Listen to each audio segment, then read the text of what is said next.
नाशिक महानगरपालिकेच्या प्रभाग 16 मधून भाजपने प्राध्यापक कुणाल वाघ यांच्यासह चेतन दराडे, पुष्पा ताजनपुरे, योगिता गायकवाड यांना निवडणुकीच्या आखाड्यात उतरवले आहे।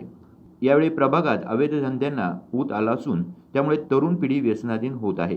ही परिस्थिती बदलण्यासाठी भाजपच्या उमेदवारांच्या पाठीशी उभे राहा असं आवाहन प्राध्यापक कुणाल वाघ यांनी केलं। कशा पद्धतीनं या भागामध्ये काही लोक आतंक माजवत आहेत, याला शह देण्यासाठी निश्चितपणे आपण सर्वजण मतदार म्हणून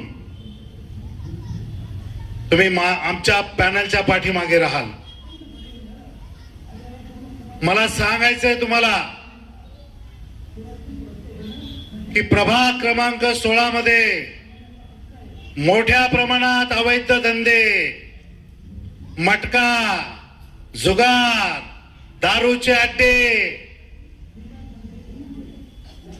आता तुम्ही म्हणाल माझ्या आया बहिणींनो, तुम्ही लक्षात घ्या, याच दारूच्या मटक्याच्या अड्ड्यामुळे आपल्या भागातले अनेक तरुण, अनेक युवक, अनेक घरचे कर्ता पुरुष आपण गमावलेले दिसतात।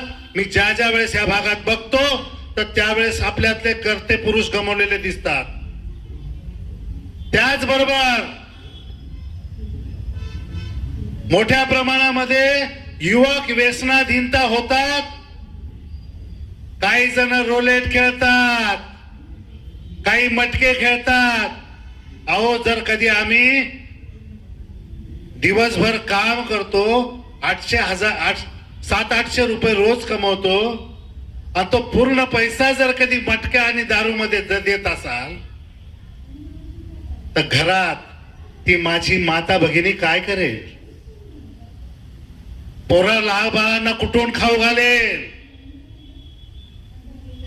आणि मग ती माता भगिनी जेव्हा बोलायला लागते तेव्हा तो दारूचा नशेतला माणूस, तेव्हा तो व्यसनाधीनता माणूस, तो त्या माता भगिनीला सुद्धा मारहाण करतो।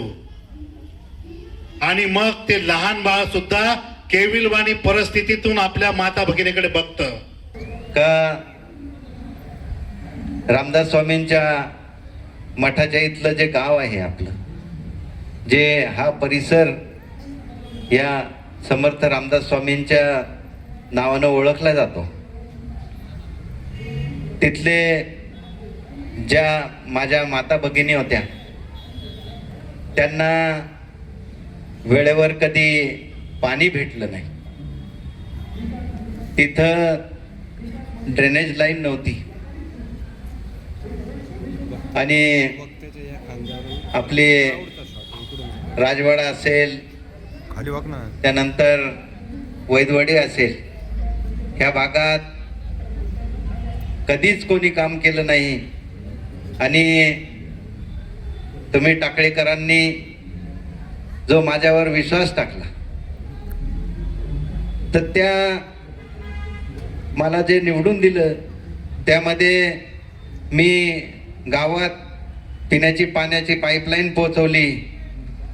पाण्याची पाईपलाईन पोहोचवायची कुठून?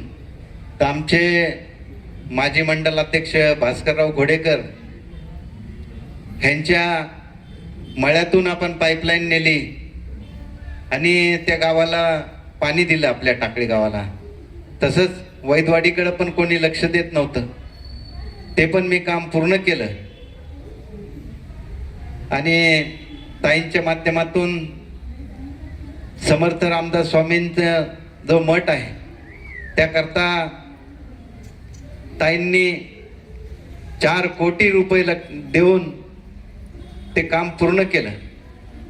आणि आपल्या पूर्ण नाशिक शहरात असं सुशोभीकरण कोणी केलेलं नसतं।